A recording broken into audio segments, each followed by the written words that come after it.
அனைவருக்கும் வணக்கம். வாசிப்பவர் ஸ்ரீமதி செல்லம்மாள். எழுத்தாளர் திரு ஆனந்த் நீலகண்டன் அவர்கள் எழுதிய அசுரன் நூலை தொடர்ந்து கொண்டிருக்கின்றோம்.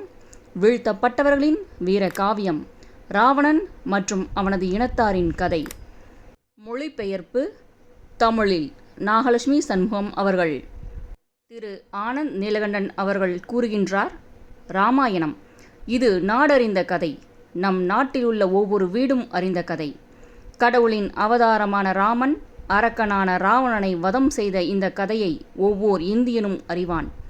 ஆனால் வரலாற்றில் எப்போதும் நிகழ்வது போல வெற்றியாளர்களின் கண்ணோட்டத்தில் அவர்களுக்கு சாதகமாக திரித்து எழுதப்பட்ட ஒரு கதை அது. அந்த கதை வெற்றியாளர்களால் எழுதப்பட்டதால் அந்த வடிவமே நிலைத்து நின்றுவிட்டதில் எந்த ஒரு வியப்பும் இல்லை. தோற்கடிக்கப்பட்டவர்களின் வீர கதை அமுக்கப்பட்டு விட்டது. நம்மிடம் கூறுவதற்கு ராவணனிடமும் அவனது மக்களிடம் வேறு ஒரு கதை இருந்தால்? நான் ராவணன் பேசுகிறேன். ஆயிரக்கணக்கான வருடங்களாக நான் வில்லனாக சித்தரிக்கப்பட்டு வந்துள்ளேன். எனது இறப்பு இந்நாட்டின் மூலை முடுக்குகளில் எல்லாம் கொண்டாடப்பட்டு வருகிறது. ஏன்?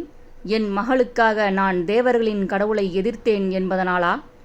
அல்லது தேவர்களின் ஆட்சியின் கீழ் கொடிகட்டி பறந்து கொண்டிருந்த சாதிய சமுதாயத்தின் நுகத்தடியில் இருந்து ஓர் இனத்தை விடுவித்தேன் என்பதனாலா? நீங்கள் இதுவரை வெற்றியாளனின் கதையான ராமாயணத்தை கேட்டு வந்திருக்கிறீர்கள். இப்போது ராவணாயணத்தை கேளுங்கள். இது அசுர இனத்தை சேர்ந்த ராவணனாகிய எனது கதை.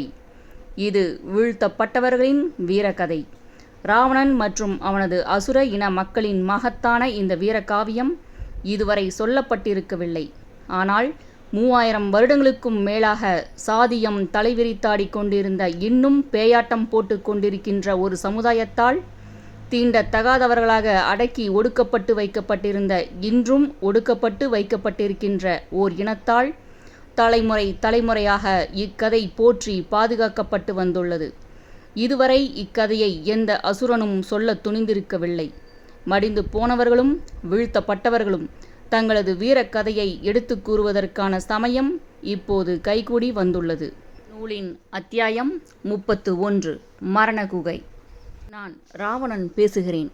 எங்களுக்கு தேவையான உணவுப் பொருட்களையும் குதிரைகளையும் ஆயுதங்களையும் வாங்குவதற்காக மீனாட்சியின் புராதன கோயில் நகரமான மதுரையில் நாங்கள் ஒரு சில நாட்கள் தங்கினோம். இந்த படையெடுப்பிற்கான அனைத்து செலவுகளையும் வருணன் ஏற்றுக்கொண்டான்.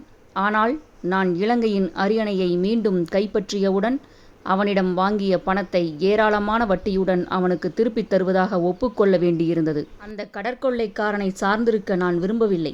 ஆனால் எனக்கு அப்போது வேறு என்ன வழி இருந்தது?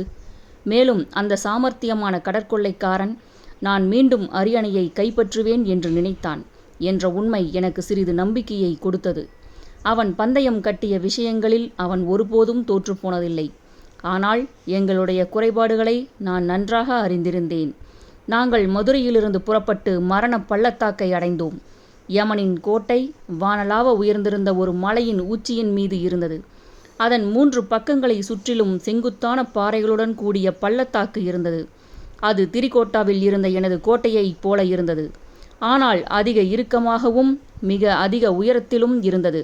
இந்த வறண்ட மலையின் கிழக்கு பகுதியில் இருந்த புதர் செடிகளிலும் சிறிய மரங்களிலும் அதன் மேற்கு பகுதியில் இருந்த வளமான பசுமை காடுகளிலும் யமனின் வீரர்கள் மறைந்திருந்தனர். போதை மயக்கத்தில் இருந்த அவர்கள் தங்களது எல்லையை பாதுகாப்பதில் குறியாக இருந்தன. அபின் கலந்த திரவங்களை குடித்திருந்த அவர்கள் உடல் ரீதியான காயங்களை பொருட்படுத்தவில்லை. பயமும் அவர்களை தாக்கவில்லை. அச்சுறுத்தும் தோற்றத்தை கொண்ட அந்த இருண்ட கோட்டைக்குள் எங்கோ ஓரிடத்தில் ஓர் இருட்டான பாதாள அறையில் என் அன்புக்குரிய சகோதரன் கும்பகர்ணன் போதை மருந்து ஊட்டப்பட்டு மயங்கி கிடக்கக்கூடும். அல்லது ஒருவேளை இறந்து போயும் இருக்கலாம். ஓர் அமாவாசை நாளில் தாக்குதல் நடத்த நாங்கள் திட்டமிட்டோம். நள்ளிரவு தாண்டிய பிறகு எங்களது படை அக்கோட்டையை முற்றுகையிட்டது. நாங்கள் அதுவரை யமனின் வீரர்கள் பயமற்றவர்களாக இருந்ததோடு இம்மியளவு கூட மனிதத்தன்மை அற்றவர்களாகவும் இருந்தனர். பொழுது விடிந்த நேரத்தில்தான் எங்களால் அக்கோட்டைக்குள் அத்துமீறி நுழைய முடிந்தது. அதற்குள் எங்கள் தரப்பில் 100கணக்கானவர்கள் கொல்லப்பட்டிருந்தனர். இதனோடு ஒப்பிடுகையில் வட இந்தியாவில் நாங்கள் மேற்கொண்ட படையெடுப்பை ஓர் உல்லாச பயணம் என்று கூறலாம். பயத்தில் அங்குமிங்கும் ஓடிக்கொண்டிருந்த எங்கள் வீரர்கள் மீது யமனின் வீரர்கள் உருக்கிய உலோகங்களை கொட்டினர். மிக பெரிய பாறாங்கற்களை பிரம்மாண்டமான கவன் இயந்திரங்களின் மூலம் எரிந்தனர். அவர்களது வில் வீரர்கள் குறித்தவராமல் துல்லியமாக எங்கள் மீது அம்புகளை எய்தனர். நிலைமை மிகவும் மோசமடைந்தது. அப்போது கோட்டையின் மேற்கு பகுதியிலிருந்து பிரகஸ்தனின் படை எழுப்பிய வெற்றி முழக்கம் என் காதுகளில் விழுந்தது. அது எனக்கு வியப்பூட்டியது. மேற்கு பகுதியை பற்றி நாங்கள் கவலைப்பட்டிருக்கவே இல்லை. அது ஊடுருவி செல்ல முடியாத மலை காடுகளால் சூழப்பட்டிருந்ததோடு மிக மிக செங்குத்தாகவும் ஆபத்தானதாகவும் இருந்தது. மேலும் அது நாங்கள் முன்னேறி செல்வதை தடுத்திருக்கும். இரவு நேர தாக்குதலின் அனுகூலத்தை எங்களுக்கு மறுத்திருக்கும். எனவே கோட்டையின் மேற்கு வாசலில் இருந்து வெற்றி முழக்கம் வந்தபோது நான் ஆச்சரியப்பட்டேன். சுமார் 1 மணி நேர சண்டைக்கு பிறகு மற்ற 3 கதவுகளும் திறக்கப்பட்டன. எங்களது படை எல்லா பக்கங்களில் இருந்தும் யமனின் கோட்டைக்குள் புயலென நுழைந்தது. எங்கள் வழியில் குறுக்கிட்டவர்களை வெட்டி சாய்த்தபடி நாங்கள் முன்னேறினோம். சின்னாபின்னமாக்கப்பட்டு கிடந்த கைகள் மற்றும் கால்கள் மீதும் துண்டிக்கப்பட்ட தலைகள் மீதும் எங்களுடைய குதிரைகள் ஏறி மிதித்து சென்றன. அது அருவருப்பாகவும் வெறுப்பூட்டுவதாகவும் இருந்தது. மனிதர்கள் மற்றும் விலங்குகளின் இரத்தம், சதை மற்றும் கழிவுகளின் நெடி அங்கு நிரம்பியிருந்தது. நான் அந்த இடத்தை விட்டு உடனடியாக வெளியேற விரும்பினேன். என்னை வழிமறித்த யம கிங்கரர்களை குத்தி கிழித்தபடி நான் முன்னேறி கொண்டிருந்த போது என் மனம் அலைப்பாய்ந்தது. அர்த்தமற்ற இந்த அனைத்தையும் கண்டு எனக்கு வெறுப்பு ஏற்பட்டது. நான் என் சகோதரனை விடுவித்து என்னுடன் கூட்டி செல்ல விரும்புகிறேன். ஆனால் உண்மையிலேயே நான் அதை விரும்புகிறேனா? எல்லா பக்கங்களிலிருந்தும் என்னை தாக்கிக் கொண்டிருந்த யமனின் வீரர்களிடமிருந்து என் உயிரை பாதுகாத்துக் கொள்வதற்கு நான் எனது போர் திறமையின் மீது முழுமையான கவனம் செலுத்த வேண்டியிருந்தது. என்றாலும் கூட வினோதமாக பல வருடங்களுக்கு முன்பு பிரகஸ்தன் என்னிடம் கூறிய வார்த்தைகள் என் மனதிற்குள் பாய்ந்து வந்தன. அவை கொடுமையான, துல்லியமான, இனிமையற்ற வார்த்தைகள். தனது குடும்பத்தினருக்கு தான் ஆற்ற வேண்டிய கடமைகள் குறித்தும் தனது எதிர்காலத்தை பற்றியும் பல சுவாரஸ்யமான யோசனைகளை கொண்டிருந்த ஓர் 24 வயது இளைஞனுக்கு அவ்வார்த்தைகள் பேரிடியாக அமைந்தன. நீ வெற்றியின் மீது ஆழ்ந்த விருப்பம் கொள்ளும்போது யாரையும் நம்பாதே. குறிப்பாக உனது உடன் பிறந்தவர்களை ஒருபோதும் நம்பாதே. ஏனெனில் அவர்கள்தான் உன்னுடைய பயங்கரமான எதிரிகளாக இருப்பார்கள். வழக்கம் போல நான் கேட்காமல் எனக்கு கொடுக்கப்பட்ட அறிவுரை அது. பிரகஸ்தனை நான் வெறுப்பதற்கு அது ஒரு கூடுதல் காரணமாக இருந்தது. ஆனால் இப்போது என் சகோதரனின் வாழ்க்கையை காப்பாற்றுவதற்கு நான் என் வாழ்க்கையை பணயம் வைத்து கொண்டிருந்த போது அந்த அறிவுரை என்னை உறுத்தியது. நான் என் சகோதரனை நம்பலாமா? அப்போது ஒரு விஷயம் எனக்கு தெள்ளத் தெளிவாக புரிந்தது. இந்த யுத்தம் கும்பகர்ணனை காப்பாற்றுவதை பற்றியது அல்ல. மாறாக என்னையும் சின்னாபின்னமாக்கப்பட்டிருந்த எனது பெருமையையும் தன்னம்பிக்கையையும் லட்சியத்தையும் எனது எதிர்காலத்தை காப்பாற்றுவதை பற்றியதுதான். நான் சுதாரித்து கொண்டு ஒரு 16 வயது சிறுவனின் இதயத்திற்குள் எனது வாளை செருகுவதில் கவனம் செலுத்தினேன். அவனது முகமறியாத தாயாரை பற்றி நான் சிந்தித்தேன். ஆனால் அச்சிறுவனை பற்றியோ அல்லது அவனது தாயாரை பற்றியோ நான் சிறிதளவும் உணர்ச்சி வசப்படவில்லை. இறுதியில் மாலை வேலை நெருங்கிக் கொண்டிருந்த போது நாங்கள் அக்கோட்டையை முற்றிலுமாக கைப்பற்றியிருந்தோம். எனது சகோதரன் கும்பகர்ணனை தேடும் படலம் தொடங்கியிருந்தது. என் உடலில் ஏற்பட்டிருந்த 1000 வெட்டுக்காயங்களில் இருந்து இரத்தம் ஒழுகிக் கொண்டிருந்தது. எனது குதிரையின் மீது நான் கிறங்கி போய் உட்கார்ந்தேன். இறந்து கொண்டிருந்த மனிதர்கள் மற்றும் விலங்குகளின் முனகல்களையும் மூச்சு திணறல்களையும் தவிர அந்த இடம் அச்சுறுத்தும் விதத்தில் மிக அமைதியாக இருந்தது. இரத்த வாடை இப்போது எங்களுக்கு பழக்கமாகி இருந்தது. அதை நாங்கள் கண்டுகொள்ளவில்லை. நான் பிரகஸ்தனையும் மாரிசனையும் பார்த்துவிட்டு அவர்களை நோக்கிச் சென்றேன். மாரிசன் புன்னகைத்தான். ஆனால் பிரகஸ்தன் லேசாக குனிந்து பணிந்துவிட்டு தேடல் குழுக்களுக்கு உத்தரவிட்டு கொண்டு தன் வேலையை தொடர்ந்தான். திடீரென்று மாரிசன் என்னிடம் திரும்பி, பிரகஸ்தனின் யோசனைப்படிதான் நாங்கள் மேற்கிலிருந்து கோட்டையை தாக்கினோம். கோட்டைக்குள் அவனுடைய நண்பன் ஒருவன் இருந்தான். அவன்தான் மேற்கு வாசல் கதவை எங்களுக்காக திறந்து விட்டான். யுத்தம் தொடங்கிய உடனேயே நாங்கள் மேற்கு பகுதிக்கு சென்று விட்டோம். உண்மையில் யுத்தம் தொடங்குவதற்கு முன்பாகவே பிரகஸ்தன் நமது வீரர்கள் ஏராளமானோரை மேற்கு பகுதியில் நிறுத்தியிருந்தான் என்று கூறினான். நான் கோபத்தில் குமுறினேன். நான் ஒரு சாதாரண வீரன் போல சண்டையிட வைக்கப்பட்டிருந்தேன். எதிரியின் கவனத்தை திசை திருப்புவதற்கான ஒரு கருவியாக எனது மந்திரிகள் என்னை பயன்படுத்தி இருந்தனர். அந்த யோசனை எனக்கு உதித்திருக்கவில்லை என்பது என் கோபத்தை அதிகரித்தது. அதோடு தவறாக போயிருக்கக்கூடிய ஆயிரக்கணக்கான விஷயங்கள் என் மனதை ஆக்கிரமித்திருந்தன. அப்போது கோட்டையின் மேற்கு முனையிலிருந்து ஒரு பெரிய மகிழ்ச்சி ஆரவாரம் எழுந்தது. சில வீரர்கள் மிக பெரிய உருவத்தை கொண்ட ஒருவனை தங்கள் தோள்களில் சுமந்து கொண்டு நடனமாடியபடி வந்து கொண்டிருந்ததை நான் பார்த்தேன். சூரியன் அஸ்தமித்துக் கொண்டிருந்ததால் அவர்கள் யாரை சுமந்து வந்தனர் என்பதை பார்ப்பது எனக்கு சிரமமாக இருந்தது. ஆனாலும் என்னால் ஊகிக்க முடிந்தது. அவர்கள் எங்களை நெருங்கிய போது கிட்டத்தட்ட உணர்விழந்த மயக்க நிலையில் இருந்த கும்பகர்ணன் எங்கள் வீரர்களின் கரிய தோள்களின் மீது அசைந்தாடி கொண்டிருந்ததை நான் பார்த்தேன்.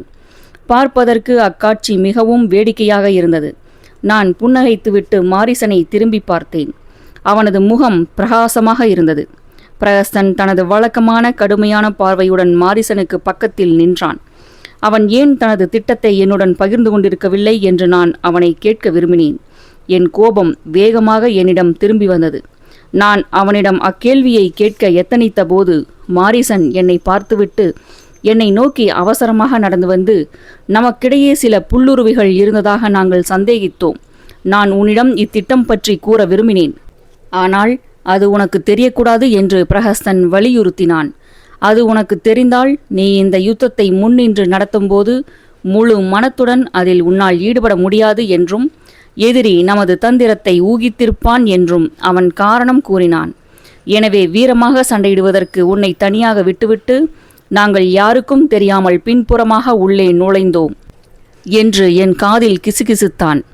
நான் ஏமாற்றப்பட்டதாக உணர்ந்தேன். அவர்கள் என்னை சிறுமிப்படுத்தியதாகவும் என்னிடம் சூழ்ச்சிகரமாக நடந்து கொண்டதாகவும் உணர்ந்தேன். நான் தான் அரசன். ஆனால் இந்த கிழவர்கள் என்னோடு கண்ணாமூச்சி விளையாடி கொண்டிருக்கின்றனர் என்று என் மனதிற்குள் நான் பொறுமினேன். எனக்கு அந்த கிழவர்களை பார்த்து கத்த வேண்டும் போல இருந்தது. அவர்களை பற்றி நான் என்ன நினைத்தேன் என்று நான் அவர்களிடம் கூறவிருந்த நேரத்தில் பிரகஸ்தன் என்னை நோக்கி தன் தலையை திருப்பி புன்னகைத்தான். மாரிசனும் புன்னகைத்தான். ராவணா, நாம் வென்றுவிட்டோம். நாம் மிகச் சிறப்பாக சண்டையிட்டிருக்காவிட்டால் நம்மால் ஒருபோதும் வெற்றி பெற்றிருக்க முடியாது என்று அவன் தேவைக்கு அதிகமாகவே உரத்த குரலில் கூறினான். எங்கள் ஒட்டுமொத்த படையும் மகிழ்ச்சி ஆரவாரம் செய்தது. எங்களது வீரர்கள் அலையலையாக தங்கள் ஆயுதங்களை உயர்த்தி ஹரஹர மகாதேவா என்று முழக்கமிட்டனர். சிவனுக்கு வெற்றி, பேராற்றல் மிக்க அசுர அரசனான ராவணனுக்கு வெற்றி, அசுரர்களுக்கு வெற்றி போன்ற முழக்கங்கள் விண்ணை தொட்டன. என் இதயம் பெருமிதத்தால் நிரம்பியது. எனக்கு என்ன செய்வதென்று தெரியாததால் நானும் என் வாளை உயர்த்தினேன். எனது வீரர்கள் உற்சாக கூச்சலிட்டனர். திடீரென்று இந்த 2 கிழவர்களுக்கும் நான் பெரிதாக கடமைப்பட்டுள்ளேன் என்ற எண்ணம் என் மனத்தில் உதித்தது. ஆனால் என் கோபம் மீண்டும் தலை தூக்கியதை உணர்ந்த நான் என் மனத்தை மாற்றிக்கொண்டு, மாமா, யமனின் படையிலிருந்து நமக்கு உதவிய உளவாளி யார் என்று கேட்டேன். ஆச்சரியத்தில் விரிந்த மாரிசனின் கண்களை நான் தவிர்த்தேன். நான் எனது வைர அட்டிகையை என் கழுத்திலிருந்து கழற்றி நான் அவனுக்கு வெகுமதி அளிக்க விரும்புகிறேன் என்று கூறினேன். ராவணா, உனக்கு பைத்தியம் பிடித்து விட்டதா? என் எரிச்சல் அதிகரித்தது. ஒன்று நீயாக கூறிவிடு, இல்லையென்றால் நானே அவனை தேடி கண்டுபிடித்துக் கொள்கிறேன் என்று நான் அதிகாரமாக கூறினேன். மாரிசன் வருத்தமாக தலையசைத்துவிட்டு, ராவணா, சில சமயங்களில் நீ என்னை ஆச்சரியப்படுத்துகிறாய். நாங்கள் இக்கோட்டைக்குள் நுழைந்த அடுத்த கணம் பிரகஸ்தன் தனது வாளை செருகிய முதல் நபர் அவன்தான் என்று கூறினான். எனது முகத்தில் தென்பட்ட அதிர்ச்சியை கண்ட அவன், ராவணா, அரசியலின் ஓர் அடிப்படை பாடம் இது. ஒரு நம்பிக்கை துரோகியை ஒருபோதும் நம்பாதே. உனக்காக அவன் அந்த கீழ்த்தரமான காரியத்தை செய்திருந்தாலும் கூட நாளைக்கு அவன் உனக்கு எதிராக திரும்பக்கூடும் என்று கூறி சற்று நிறுத்திவிட்டு, பிறகு நீ அப்படிப்பட்ட விஷயங்களை பற்றி கவலைப்பட வேண்டியதில்லை. யமன் தப்பியோடிவிட்டாலும் கூட நாம் இந்த யுத்தத்தில் வெற்றி பெற்றுவிட்டோம். உனது சகோதரனும் பத்திரமாக இருக்கிறான் என்று கூறினான். எனது வைர அட்டிகையை என் கை இறுக்கமாக பற்றியிருக்க நான் ஒரு முட்டாளைப் போல உணர்ந்தேன். பிரகஸ்தன் தன் தலையை திருப்பி என் கையில் இருந்த அட்டிகையை பார்ப்பதற்கு முன்பாக அதை நான் யாருக்காவது கொடுக்க விரும்பினேன். அவனது இகழ்ச்சி புன்னகையை என்னால் பொறுத்து கொள்ள முடியாது. எனவே நான் சுற்றும் முற்றும் பார்த்தேன். ஒரு வீரன் கோட்டை சுவரில் தனது முதுகை சாய்த்து தனது கால்களை விரித்து கொண்டு அமர்ந்திருந்ததை நான் கண்டேன். அவனுக்கு மேல்மூச்சு கீழ்மூச்சு வாங்கி கொண்டிருந்தது. அவனது மூக்கின் ஒரு பகுதி அறுபட்டிருந்ததால் பார்ப்பதற்கு அவன் விகாரமாக இருந்தான். அவனது உடலில் பல இடங்களில் ஏற்பட்டிருந்த காயங்களில் இருந்து இரத்தம் வழிந்து கொண்டிருந்தது. அவன் மீது எனக்கு பரிதாபம் ஏற்பட்டது. இவன் எனக்காக துன்புற்றிருந்தான். கிட்டத்தட்ட தன் உயிரை கொடுத்திருந்தான். நான் அவனுக்கு சைகை காட்டினேன். ஒரு சில நொடிகள் அவனால் எதையும் புரிந்து கொள்ள முடியவில்லை. அவன் வெறுமனே திருதிருவென்று முழித்தான். பிறகு அவனது முகத்தில் ஒரு கடுமையான பயம் தென்பட்டது. அவன் எழுந்திருக்க முயற்சித்தான். ஆனால் நிலை தடுமாறி கீழே விழுந்தான். பிறகு காயப்பட்ட ஒரு நாயைப் போல அவன் என்னை நோக்கி தவழ்ந்து வந்தான். எனக்கு வெறுப்பாக இருந்தது. நான் என் கையில் இருந்த வைர அட்டிகையை பார்த்தேன். இவனை போன்ற ஒரு கீழ்த்தரமானவனுக்கு இது மிகவும் அதிகம் என்று நான் நினைத்தேன். ஆனாலும் நான் என் மனத்தை மாற்றிக்கொள்வதற்குள் அதை அவனிடம் வீசினேன். அது அவனுக்கு ஒரு சில அடிகளுக்கு முன்னால் போய் விழுந்தது. அவன் அதை வேகமாக எடுத்து ஒரு குரங்கைப் போல முகர்ந்து பார்த்தான். அவன் எனது பரிசை மதிக்கவில்லை. என்ன துணிச்சல் அவனுக்கு என்று நான் குமுறினேன். பிறகு அது அவனது மனதிற்குள் மெல்ல மெல்ல நுழைந்தது. அவன் என்னை அதிர்ச்சியோடு பார்த்தான். அது வெறுப்பு கலந்த பார்வையோ என்று முதலில் நான் பயந்தேன். பிறகு அவன் எனக்கு நன்றி தெரிவிக்கும் விதமாக என் முன்னால் குனிந்து வணங்கி தரையை முத்தமிட்டான். அவனது உடல் நடுங்கிக் கொண்டிருந்தது. அவன் இறந்துவிடப் போவதாகத்தான் நான் நினைத்தேன். நான் அக்காட்சியை மிக சுவாரஸ்யமாக கவனித்தேன். அவன் தன் தலையை மெல்ல உயர்த்தினான். கண்களில் கண்ணீருடன் அவன் என்னை பார்த்து புன்னகைத்தான். அவனது முன்பற்கள் 2 காணாமல் போயிருந்தன. பார்க்க அவன் அருவருப்பாக இருந்தான். அந்த பிச்சைக்காரனை எனக்கு தெரியும் என்ற ஓர் எண்ணம் என்னை நச்சரித்து கொண்டிருந்தது. அருகில் சென்று அவனை பார்க்க விரும்பிய நான் என் குதிரையை சாட்டையால் லேசாக குத்தி ஒரு சில அடிகள் முன்னால் சென்றேன். பத்ரன், பாழாய்ப்போன இவன் ஏன் என் வாழ்வில் எப்போதும் குறுக்கிட்டு கொண்டே இருக்கிறான்? நான் அந்த அட்டிகையை அவனிடமிருந்து பிடுங்கிக் கொண்டு அவனது அருவருப்பான முகத்தை எட்டி உதைத்து அவனது கருத்த முதுகை சாட்டையால் பின்னி எடுக்க விரும்பினேன். ஆனால் அந்த பரிசை அவன் என்னிடமிருந்து வாங்கிய போது அவனிடமிருந்து வெளிப்பட்ட நன்றியுணர்வு என் மனதிற்குள் வந்து என்னை அமைதிப்படுத்தியது. சரி, போகட்டும், என்னை நானே சமாதானப்படுத்திக் கொண்டேன். சிறு சிறு பரிசுகளுக்கு அவனும் தகுதியானவன்தான். ஏதோ சரியான காரியம் ஒன்றை செய்திருந்த உணர்வு என்னுள் மேலோங்கியதில் நான் மகிழ்ச்சியாகவும் நிறைவாகவும் உணர்ந்தேன். பின்னர் கேளிக்கை விருந்து முடிந்து நாங்கள் அனைவரும் ஓய்வெடுக்க சென்றோம். உறக்கம் வராமல் நான் என் படுக்கையில் புரண்டு கொண்டிருந்த போது பத்ரனின் நன்றிமிக்க முகம் என் நினைவிற்கு வரவில்லை. மாறாக அவன் எனது பரிசை முதலில் தொட்டபோது அவனது முகத்தில் தோன்றிய வெறுப்புதான் எனக்கு நினைவிற்கு வந்தது. பிறகு நிலை கொள்ளாமல் என் படுக்கையில் புரண்டு கொண்டு அசுரர்களின் கரிய அசிங்கமான முகங்களில் இருந்து எனது மனத்தை வலுக்கட்டாயமாக விலக்கி எனது புகழ், லட்சியம் மற்றும் எனது எதிர்காலத்தின் பொன் வீதிகள் குறித்த கனவுகளை நோக்கி என் மனத்தை திசை திருப்பினேன். நூலின் அடுத்த அத்தியாயம் 32. நாட்டுப்பற்று மிக்கவன். நான் பத்ரன் பேசுகிறேன். நாங்கள் இந்தியாவிலிருந்து திரும்பி வந்திருந்தோம். நாட்டை கொள்ளையடிப்பதில் மும்முரமாக இருந்த வித்யுத் ஜீவனையும் அவனது குழுவையும் தீர்த்து கட்டப் போவதாக ராவணன் அச்சுறுத்தி இருந்தார். அதிர்ச்சி அடைந்த வித்யுத் ஜீவன் ஓர் அமைதி உடன்படிக்கையை முன்வைத்தான். ராவணன் தானாகவே வெற்றி கொண்டிருந்த இந்தியா முழுவதையும் ராவணனுக்கு தர அவன் முன்வந்தான். இலங்கையின் தென்பகுதிகள் மட்டும் தனக்கு வேண்டும் என்று அவன் கூறினான். ஆனால் ஒட்டுமொத்த ராஜ்யத்தையும் திருப்பி எடுத்துக்கொள்ள ராவணன் விரும்பினார். ஆனால் சூர்பனகையின் விருப்பங்கள் எங்கள் அரசனை கட்டி போட்டன. இரு தரப்பினரும் அறுசுவை உணவை உண்டு கொண்டும் மதுபானங்களை ருசித்து கொண்டும் பேச்சுவார்த்தை நடத்தி கொண்டும் இருந்தபோது மக்கள் உணவுக்காகவும் தண்ணீருக்காகவும் மருந்துகளுக்காகவும் தெருவில் சண்டையிட்டு கொண்டிருந்தனர் அல்லது இறந்து கொண்டிருந்தனர். நான் எந்த அழைப்புக்காக பயந்து கொண்டிருந்தேனோ அந்த அழைப்பு வந்தது. நான் என் படுக்கையிலிருந்து எழுந்து என் தலையை கைகளால் வாரிவிட்டு கொண்டு உயர்மட்ட குழு இருந்த முகாமை நோக்கி நடந்தேன். முகாமிற்குள் நுழைந்து என்னால் இயன்ற அளவுக்கு மிக நன்றாக குனிந்து வணங்கினேன். நான் இன்னும் சற்று அதிகமாக குனிந்திருந்தால் தரையை தொட்டிருப்பேன். உள்ளே இருட்டாக இருந்தது. ஏதோ நெடியடித்தது. வழக்கமான கொள்ளையர்கள் அங்கு கூடியிருந்தனர். தனது கடுமையான உணர்ச்சியற்ற முகத்துடன் பிரகஸ்தனும் தனது வஞ்சக புன்னகையுடன் மாரீசனும் என்னை போன்ற ஓர் இழிவான நபரை கையாள வேண்டியிருந்த வெறுப்பில் ராவணனும் தனது குழப்பமான கணக்காளனின் பார்வையுடன் ஜம்புமாலியும் ஆர்வத்தை வெளிக்காட்டிய முகத்துடன் கும்பகர்ணனும் வெறுப்பூட்டும் ஏளன பார்வையுடன் ருத்ராக்கனும் ஏதோ யோசனையில் தனது கண்களை மூடிக்கொண்டு தனது அர்த்தமற்ற பிதற்றல்களால் உலகை காப்பாற்றுவதில் மும்முரமாக இருந்த சமயப்பற்று மிக்க கயவனான விபீஷணனும் அங்கு குழுமியிருந்தனர். பத்ரா என்று மாரீசன் அன்பொழுக அழைத்தான். அசுர இனம் மீண்டும் உன்னை சார்ந்துள்ளது. உனது நாடும் உனது அரசனும் உனது சேவையை நாடி. அவன் ஏதோ உளறினான். நான் எந்த இழிவான காரியத்தை செய்ய வேண்டும் என்று அவர்கள் விரும்பினார்கள் என்று வெறுமனே அவர்கள் என்னிடம் கூறியிருந்தால் நன்றாக இருந்திருக்கும். தேசபக்தியை பற்றியும் இனத்தை பற்றியுமான இப்படிப்பட்ட பேச்சு எனக்கு கோபத்தை ஏற்படுத்தியது. ஆனால் என் வெறுப்பை வெளிக்காட்டும் துணிச்சல் எனக்கு இருக்கவில்லை. எனது நாட்டின் பெரும்பாலான குடிமக்களைப் போலவே, குறிப்பாக கருநிற தோளுடன் கூடிய கீழ்நிலையில் இருந்த எளிய மனத்தை கொண்ட படிப்பறிவற்ற கோடிக்கணக்கான அப்பாவி மக்களைப் போலவே, அடிபணிந்து போவது, அமைதியாக இருப்பது, ஆட்சியாளர்களிடம் கீழ்ப்படிதல் மிக்க சேவகர்களாக தோன்றுவது ஆகிய கலைகளில் நான் கைத்தேர்ந்தவனாக ஆகியிருந்தேன். ஆனால் என்னுள் லட்சக்கணக்கான கலகங்கள் குமுறிக் கொண்டிருந்தன.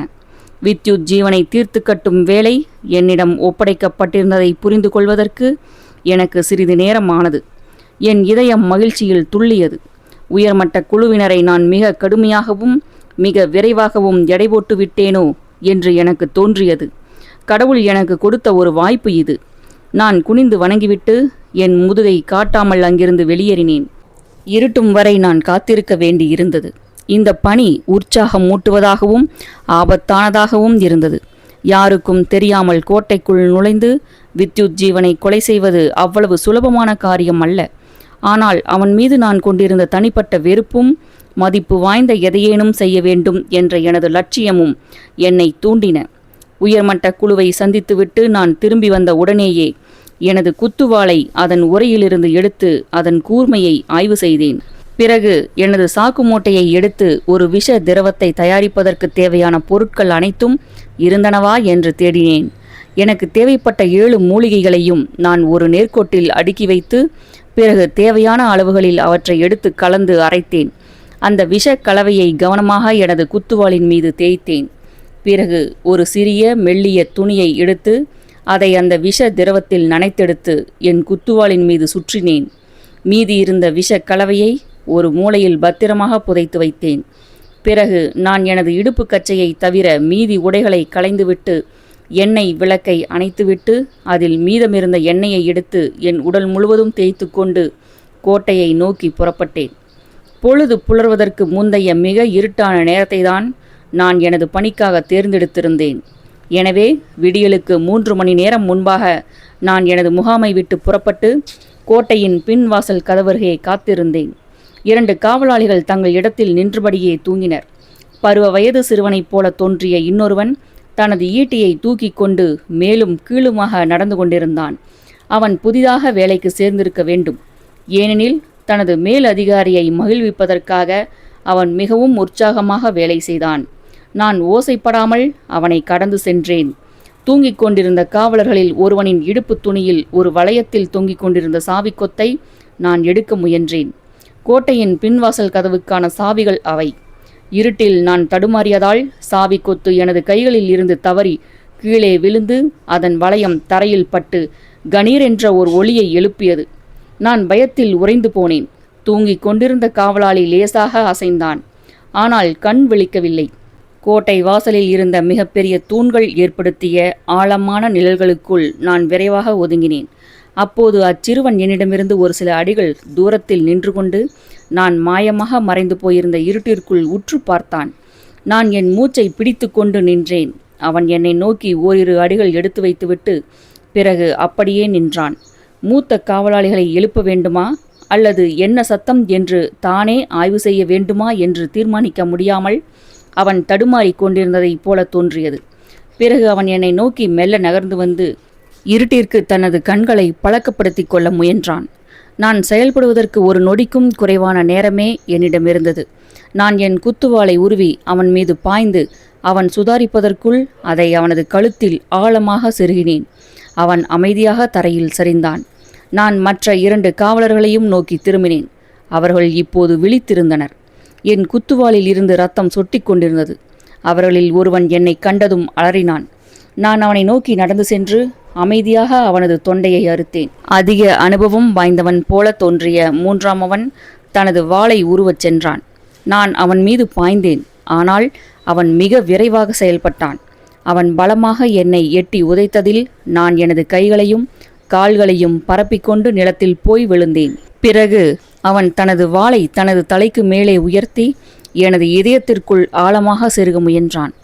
என் முடிவு நெருங்கிக் கொண்டிருந்ததை நான் கண்டேன். ஆனால் இழப்பதற்கு என்னிடம் எதுவும் இருக்கவில்லை. நான் எனது குத்துவாளை அவனது முகத்தை குறிவைத்து எறிந்தேன். அவன் ஓர் அலங்கோலமான நிலையில் அப்படியே உறைந்து நின்றான். என் குறி தப்பிவிட்டிருந்ததாக நான் பயந்தேன்.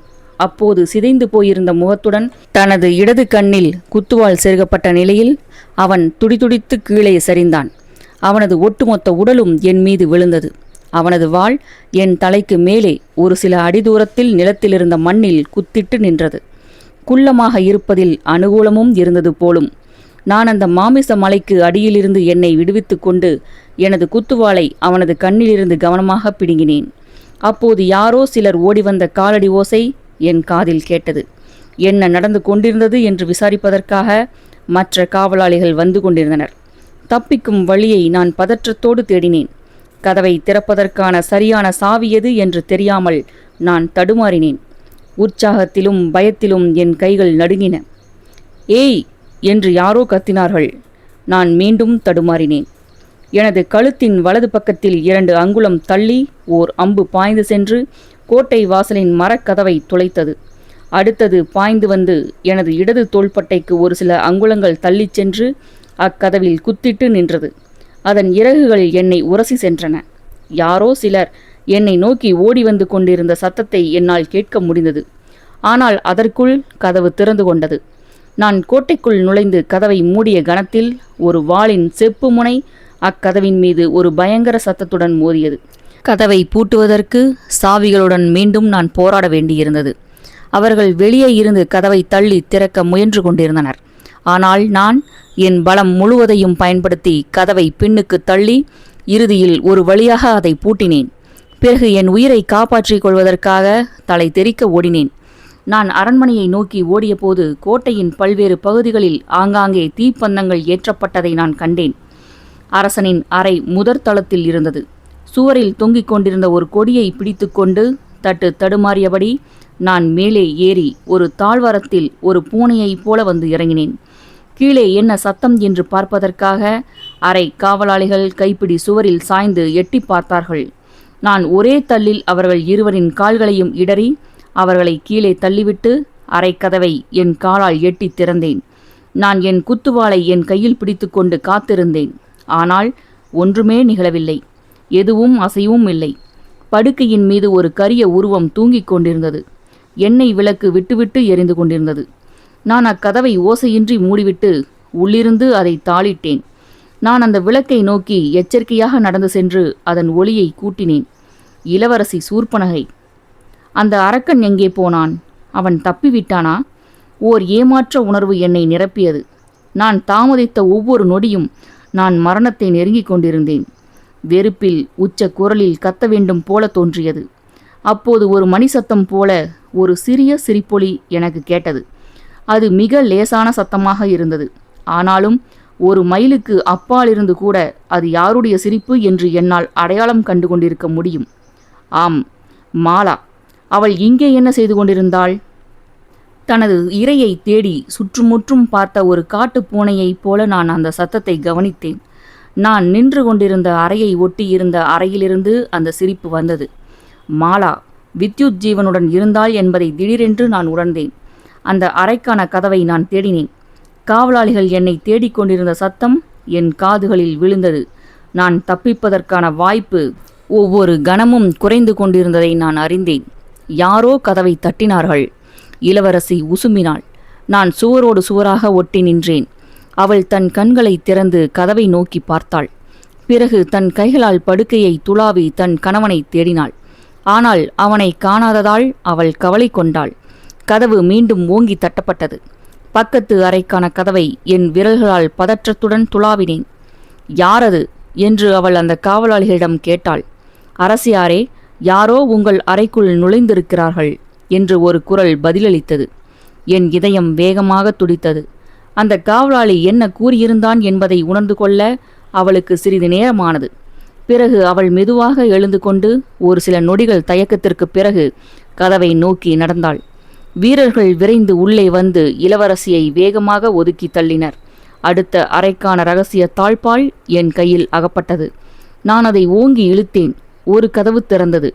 அது திறந்த வேகத்தில் நான் மல்லாக்க விழுந்தேன். நான் சுதாரித்து எழுந்து அந்த அறைக்குள் சென்று அக்கதவை என் காலால் எட்டி உதைத்து மூடி தாளிட்டேன். வித்யுஜீவன், மாலா இருவரும் பயத்தில் உறைந்தனர். வெளியே காவலாளிகள் அந்த அறையின் கதவை தட்டி கொண்டிருந்தனர். எக்கணத்திலும் அவர்கள் அதை உடைத்துக்கொண்டு உள்ளே வரக்கூடும். நான் இடது கையின் பின்புறத்தால் மாலாவின் முகத்தில் வேகமாக ஓங்கி அறைந்ததில் 3 அடிகள் தள்ளியிருந்த சுவரின் மீது அவள் மோதி கீழே சரிந்தாள். நான் வித்யுஜீவன் மீது ஏறி குதித்து அவனது வயிற்றின் மீது அமர்ந்தேன். என்னால் அவனை பார்த்து ஏளன புன்னகை ஒன்றை வீசாமல் இருக்க முடியவில்லை. எனக்கே தெரியாமல் என்னிடம் மறைந்திருந்த ஒரு முரட்டுத்தனத்துடன் விஷம் தடவப்பட்ட எனது குத்துவாளை கொண்டு நான் அவனது வசீகரமான முகத்தை மாறி மாறி கீறினேன். தனது காதலனை காப்பாற்றுவதற்காக மாலா எனது முதுகை தனது நகங்களால் கிழித்து கொண்டிருந்தது குறித்தோ அல்லது காவலாளிகள் அந்த அறையின் கதவை இழுத்து திறந்து கொண்டிருந்தது குறித்தோ எனக்கு எந்த உணர்வும் இருக்கவில்லை. இளவரசியின் அலறல் மட்டுமே என்னை மீண்டும் இந்த உலகிற்கு கூட்டி வந்தது.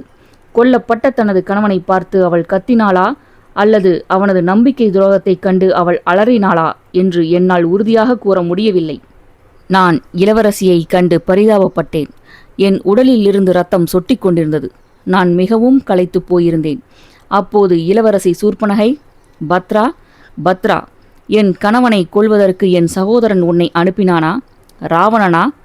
ஏன் ஏன் என்று கத்திக்கொண்டே தனது கைகளால் தனது தலையில் அடித்து கொண்டாள். நான் அதிர்ச்சி அடைந்தேன். ஆனால் அனைத்து காவலாளிகளின் கவனமும் இளவரசியின் மீது திரும்பியது போது நான் அங்கிருந்து தப்பித்தேன். சன்னல் திறந்திருந்தது. கனப்பொழுதில் நான் அதன் வழியாக வெளியே குதித்தேன். நான் கீழே விழுந்த நேரத்தில் காவலாளிகளின் தலைவன் கத்தினான். பறந்து விரிந்திருந்த அசோக மரத்தின் மீது விழுந்த நான் அதன் கிளைகளால் பந்தாடப்பட்டு இறுதியில் நிலத்தில் உருண்டேன். நான் கீழே விழுந்ததில் எனது விலா எலும்புகளில் 3ம் எனது கையும் உடைந்திருந்ததை அப்போது நான் அறியவில்லை. ஆனால் அந்த நேரத்தில் எதை பற்றியும் எனக்கு அக்கறை இருக்கவில்லை. நான் என் உயிருக்காக ஓடினேன். எனது எஜமானனுக்கும் எனது இனத்திற்கும் எனது நாட்டிற்கும் எனக்கும் ஏதோ ஒன்றை சாதித்திருந்த உற்சாக களிப்பில் நான் இருந்தேன். எல்லா பக்கங்களில் இருந்தும் அம்புகள் பாய்ந்து வந்தன. ஆனால் அதிர்ஷ்டவசமாக அவற்றில் ஒன்று கூட என்னை தாக்கவில்லை. கோட்டையின் மேற்கு பகுதியில் இருந்த சுவரை மட்டும் என்னால் அடைய முடிந்தால் அதிலிருந்த ஒரு பெரிய கீறலில் இருந்து கடலுக்குள் என்னால் குதித்துவிட முடியும் என்பதை நான் அறிந்திருந்தேன். என்னிடம் எஞ்சியிருந்த வலிமை முழுவதையும் ஒன்று திரட்டி நான் வேகமாக ஓடினேன். ஒரு சில அடிகள்தான், இன்னும் ஒரு சில அடிகள்தான். கடல் அன்னை என்னை பாதுகாப்பாக தனது மார்பின் மீது தாங்கிக் கொள்வாள். மேற்கு சுவரை நான் அடைந்தபோது ஒரு வினோதமான உணர்வு எனக்கு ஏற்பட்டது. யாரும் என்னை துரத்தி கொண்டிருக்கவில்லை. இது ஒரு கனவா என்று எனக்கு நானே கேட்டுக்கொண்டேன். ஆனால் அங்கு நின்று பின்னால் திரும்பி பார்க்கும் துணிச்சல் எனக்கு இருக்கவில்லை. சங்குகள் முழங்கும் ஓசை அப்போது எனக்கு கேட்டது. ஆச்சரியமடைந்த நான் அங்கு நின்று பின்னால் திரும்பி பார்த்தேன். அகலமாக விரிந்து திறந்து கிடந்த கோட்டையின் முக்கிய கதவின் வழியாக ஒரு ஊர்வலம் கோட்டையினுள்ளே நுழைந்தது. ராவணன் ஒரு பேரரசரைப் போல ஒரு யானையின் மீது அமர்ந்திருந்தார். யானைகள், குதிரைகள், ரதங்கள், காலாட்படை வீரர்கள், இசை கலைஞர்கள் உட்பட தனது பெரும் படையுடன் அவர் வந்து கொண்டிருந்தார். அனைவரும் பெருமையோடும் சிறப்போடும் அணிவகுத்து வந்து கொண்டிருந்தனர். மகிழ்ச்சியோடும் உற்சாகத்தோடும் செண்டைகள் அடிக்கப்பட்டன. வளைவான ஊது கொம்புகள் முழங்கப்பட்டன. கிணிகள் தட்டப்பட்டன. வித்யுஜீவனின் விசுவாசமான காவலாளிகள் ஒவ்வொருவராக தங்களது ஆயுதங்களை கீழே வைத்தனர். ஹரஹர மகாதேவா, ராவணன் வாழ்க, வெற்றி வெற்றி போன்ற முழக்கங்கள் உச்ச குரலில் எழுந்தன. அதற்கு நான் காரணமாக இருந்தேன். என் இதயத்தில் பெருமை பொங்கியது. எனது உடலில் இருந்த வேதனையை உதாசீனப்படுத்திவிட்டு ஊர்வலத்தை நோக்கி நான் ஓடினேன். நான் அதை நெருங்கிய போது திடீரென்று நான் அவமானமாக உணர்ந்தேன். நான் வெறும் இடுப்புக்கச்சை மட்டுமே அணிந்திருந்தேன். நான் கருப்பாகவும் அசிங்கமாகவும் எண்ணற்ற இடங்களில் இருந்து ரத்தம் வழிந்து கொண்டும் இருந்தேன். இவர்கள் அனைவரும் முழுமையான புகழோடு அணிவகுத்து சென்று கொண்டிருந்த அசுர மேன்மக்கள். ஊர்வலத்தின் பாதையில் நான் நின்றபோது 2 வீரர்கள் என்னை நோக்கி வேகமாக ஓடிவந்து வெற்றி அணிவகுப்பின் வழியிலிருந்து என்னை வலுக்கட்டாயமாக அப்புறப்படுத்தி நடைபாதையின் மீது என்னை தள்ளினர். நான் அவமானத்தில் அங்கு விழுந்து கிடந்தேன். எனக்கு நம்பிக்கை துரோகம் இழைக்கப்பட்டிருந்தது போன்ற ஓர் உணர்வு என் இதயத்தை கசக்கி பிழிந்தது. நான் இருந்த இடத்தை நெருங்கிக் கொண்டிருந்த ராஜ யானையின் மணியோசை என் காதுகளில் விழுந்தது. நான் என் தலையை உயர்த்தி ராவணனை பார்த்தேன். அவரும் என்னை பார்த்தார். அவருடைய முகத்தில் நான் பார்த்தது வெறுப்பா, பகைமையா அல்லது நன்றி உணர்வா? அது இன்னும் எனக்கு உறுதியாக தெரியவில்லை. நான் தயாள மனநிலையில் இருந்தபோது அவரது கண்களில் நான் பார்த்தது நன்றியுணர்வுதான் என்று நினைத்து கொண்டேன்.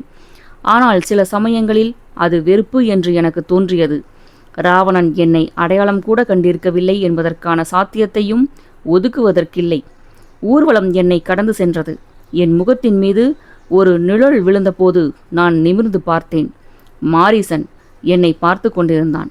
அவனது கண்களில் பரிதாபமும் சிறிதளவு நன்றி உணர்வும் தென்பட்டன. முதன் முறையாக யாரோ என்னை குறித்து அக்கறை கொண்டிருந்தனர் என்ற உணர்வு எனக்கு ஏற்பட்டது. என் கண்கள் கண்ணீரால் நிரம்பின. நான் எழுந்து நிற்க முயற்சித்தேன். ஆனால் தடுமாறி கீழே விழுந்தேன். மாரீசன் தனது குதிரையிலிருந்து இறங்க முயற்சித்து பாதியிலேயே உறைந்தான். நான் அவனது பார்வை போன திசையை பின்தொடர்ந்தேன். அவனுக்கு முன்னால் சென்ற பிரகஸ்தன் தன் குதிரையை நிறுத்திவிட்டு எங்களை வெறித்து பார்த்து கொண்டிருந்தான். மாரீசன் தனது குதிரையின் கடிவாளத்தை உறுதியாக பற்றி கொண்டு திரும்பி கூட பார்க்காமல் பிரதம மந்திரியை நோக்கி தனது குதிரையை செலுத்தினான். நான் வேதனையாக சிரித்துவிட்டு மீண்டும் அந்த நடைபாதையின் மீது விழுந்து ஒரு பைத்தியக்காரனைப் போல சிரிக்க துவங்கினேன். சூரியன் உதயமாகி பகல் பொழுது கழிந்து கொண்டிருந்த போது அந்த வேகாத வெயிலில் நடை தள்ளாடியபடி சிறிது தெம்பை திரட்டிக்கொண்டு நான் என் குடிசைக்கு திரும்பினேன். கொண்டாட்டங்களின் சத்தங்கள் எல்லா இடங்களிலும் கேட்டன. நான் அந்த நடைபாதையில் கிடந்தபோது சிலர் ஒரு சில நாணயங்களை என்னை நோக்கி வீசி எறிந்திருந்தனர். ஒரு சில நிமிட தயக்கத்திற்கு பிறகு நான் அவற்றை பொறுக்கிக் கொண்டேன். என்னுடைய வலி மிகவும் தீவிரமடைந்திருந்ததால் இன்னும் ஒரு சில நாட்களுக்கு என்னால் ஏதேனும் வேலை பார்க்க முடியுமா என்று எனக்கு உறுதியாக தெரியவில்லை. எனவே ஒவ்வொரு நாணயமும் எனக்கு மிக முக்கியமானதாக இருந்தது. எல்லா இடங்களிலும் கொண்டாட்டங்கள் துவங்கின. பேரரசர், இளவரசர்கள், மேன்மக்கள் மற்றும் அனைவருமே ஒரு மகிழ்ச்சியான மனநிலையில் இருந்தனர். அவர்கள் வெற்றி அடைந்திருந்தனர். ஆனால் நான் என் காயங்களை பொறுத்து கொண்டு ஒரு விசுவாசமற்ற பெண்ணை கையாண்டு கொண்டு வாழ்க்கை நடத்துவதற்கு ஒரு வேலையை தேடிக்கொண்டு என் குடிசைக்குள் தஞ்சம் போக வேண்டியிருந்தது. என்னை பொறுத்தவரை பேரரசர்களின் முடிசூட்டு விழாக்களை விட இந்த விஷயங்கள் எனக்கு அதிக முக்கியமானவையாக இருந்தன. எனவே நான் தொடர்ந்து நடந்தேன். நூலின் அடுத்த அத்தியாயம் 33. இருட்டின் புதல்வன். நான் ராவணன் பேசுகிறேன். சூர்பனகை உணர்ச்சி வசப்பட்டு கத்திக்கொண்டிருந்தாள். அவள் என்னை நோக்கி விரைந்து வந்து என் கன்னங்களை தனது வெற்று கைகளால் கிழித்தாள். தன்னை நெருங்க முற்பட்ட எவர் ஒருவரையும் அவள் கடிக்கவும் சிதைக்கவும் முயற்சித்தாள். அலங்கோலமான தலைமுடியுடனும் வேதனை தோய்ந்த கரிய முகத்துடனும் அவள் என்னையும் இலங்கையின் மந்திரிகள் அனைவரையும் சபித்து கொண்டிருந்தாள். அவ்வப்போது தனது முஷ்டிகளை கொண்டு தனது மார்பில் ஓங்கி குத்தினாள். வித்யுத் ஜீவனின் சடலத்தை அவள் ஒரு வேட்டை நாயைப் போல பாதுகாத்தாள். அவனுக்கு ஈம சடங்கு செய்ய வந்தவரையும் அவள் அவனது உடலை நெருங்க அனுமதிக்கவில்லை. அவனது உடலுக்கு அவளே எண்ணெய் தேய்த்தாள். எங்கள் எல்லோரையும், குறிப்பாக என்னை சபித்து கொண்டே அதற்கு புதிய உடைகளை அணிவித்தாள். நான் அவளுக்கு ஆறுதல் கூற விரும்பவில்லை. அவளது கணவன் இறந்து போக வேண்டும் என்று நான் விரும்பியதும் அவனது மரணத்திற்கு நான் தான் பொறுப்பு என்பதும் உண்மைதான். ஆனால் இதை அவன் தானாகவே தனக்கு வரவழைத்து கொண்டிருந்தான். என் ஆட்சியை கவிழ்த்த போதே அவன் தனது மரண சாசனத்தில் கையெழுத்திட்டிருந்தான். அவன் தானாகவே தேடிக்கொண்ட பிரச்சனை இது. பத்ரன் எனக்காக அந்த காரியத்தை செய்திருந்தான். இந்த மோசமான விவகாரம் பற்றி நான் மிகவும் வெறுக்கும் ஒரு விஷயம் அந்த முட்டாளுக்கு நான் கடன்பட்டுள்ளேன் என்பதுதான். நான் உண்மையிலேயே அவனுக்கு கடன்பட்டுள்ளேனா? அவன் எனது அடிமை. நான் சொல்வதை செய்வதுதான் அவனது வேலை. அதற்கு மேல் அவனுக்கு வேறு எந்த யோக்கியதையும் இல்லை என்று எனக்கு நானே கூறிக்கொண்டேன். வித்யுத் ஜீவனின் சடலத்தை நான் பார்த்தேன். அவர்கள் அதை சுத்தப்படுத்தி இருந்தனர். ஆனாலும் அது மிகவும் விகாரமாக காட்சியளித்தது. அதை நான் முதலில் பார்த்தபோது நான் கிட்டத்தட்ட வாந்தி எடுத்திருந்தேன்.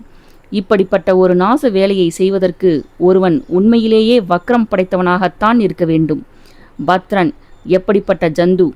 நினைத்தாலே குமட்டி கொண்டு வருகிறது. ஓர் உரத்த ஓலம் எனக்கு திகைப்பூட்டியது. சூர்பனகை தனது தலையை தரையின் மீது மோதிக்கொண்டிருந்தாள்.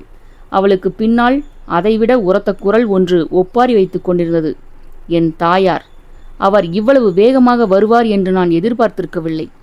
இரத்தத்தை உறிஞ்சும் ராட்சசனே, இப்போது உனக்கு திருப்திதானா?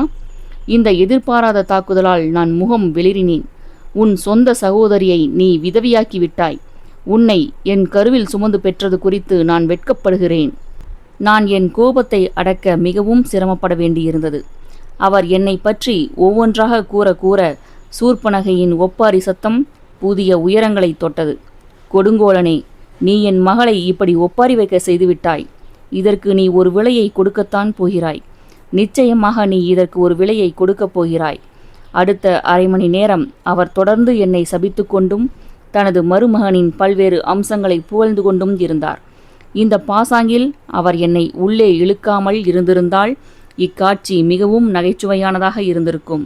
தனது நெற்றியிலும் மார்பிலும் அடித்துக்கொண்டே, என் தாயார், நீ அதிகார போதையில் மிதந்து கொண்டிருக்கிறாய். லட்சிய வெறி உன் சித்தத்தை கலங்கடித்து விட்டது. என்னையும் கொன்றுவிடு. என்னுடைய சடலத்தை உனது அரசியல் வெற்றிக்கான ஒரு படிக்கல்லாக பயன்படுத்திக் கொள் என்று கத்தினார். என் தந்தையும் அங்கு வந்து ஒரு மூலையில் உட்கார்ந்து கொண்டு எப்போதும் தன்னுடன் வந்த 2 பிராமணர்களிடம் எதை பற்றியோ மும்முரமாக பேசிக்கொண்டிருந்தார். அவரது தலையை பிடித்து இழுத்து சுவரில் அதை மோத வேண்டும் போல எனக்கு தோன்றியது. அவர் தனது மருமகனுக்கு தேவர்களின் முறைப்படி ஈம சடங்குகளை நடத்தவும் பிராமணர்களுக்கு பரிசுகள் கொடுக்கவும் திட்டமிட்டு கொண்டிருந்தார். இந்த கூத்து எப்போது முடியும் என்று நான் காத்து கொண்டிருந்தேன். சூர்பனகையின் நடத்தை எவ்வளவு சிரமமானதாக இருந்தாலும் சரி, கும்பகர்ணனின் நடத்தையோடு அதை ஒருபோதும் ஒப்பிட முடியவில்லை. யமனின் பாதாள சிறையில் அவன் சிறை வைக்கப்பட்டிருந்தது அவனை மோசமான நிலைக்கு மாற்றியிருந்தது. பெரும்பாலான நேரம் அவன் போதையிலேயே இருந்தான். நாளின் பெரும்பகுதியை அவன் தூங்கியே கழித்தான். கண் விழித்தபோது ஒரு பெரும் கலேபரத்தை ஏற்படுத்தினான். நான் அவனை பற்றி கவலைப்பட்டேன். நான் என்னை பற்றி கவலைப்பட்டேன். எங்கள் குடும்பம் மிகவும் நெருக்கமான குடும்பம். நான் என் சகோதரர்களுடனும் சகோதரியுடனும் இருப்பதை விரும்பினேன். இந்த பிணைப்பை தகர்க்கும் விதத்தில் எங்களிடம் அப்படி என்ன மாற்றம் ஏற்பட்டிருந்தது? சூர்பனகை ஏன் எனது பரம எதிரியை மணமுடித்தாள்? நான் என் நிலையை பாதுகாத்துக் கொள்வதற்காக அவனை கொன்றபோது அவள் ஏன் அதை தனிப்பட்ட முறையில் எடுத்துக்கொண்டாள்? இந்த எண்ணங்கள் என் மனதிற்குள் ஓடிக்கொண்டிருந்த போது கூட நான் அவளுக்காக அனுதாபப்பட்டேன். என்ன இருந்தாலும் இறந்து கிடந்தது அவளது கணவன் அல்லவா? என்னை பற்றி அவள் அவ்வாறு உணர்வதற்கு அவளுக்கு உரிமை இருந்தது. பாவப்பட்ட பெண். நான் இவ்வளவு கடுமையாக நடந்து கொண்டிருக்க கூடாது. நான் அவளது கணவனை சிறையில் அடைத்திருக்க வேண்டும். நான் சற்று விட்டு கொடுத்திருக்கலாம். வித்யுத் ஜீவனின் முகம் சின்னாபின்னமாக ஆக்கப்பட்டிருந்தது.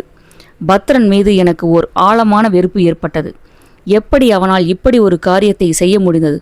ஓர் அசுர மேட்டுக்குடியினன் ஒரு கீழ்த்தரமான ஒட்டுண்ணியால் ஒரு காட்டு விலங்கைப் போல கண்டதுண்டமாக வெட்டப்பட்டிருந்தான்.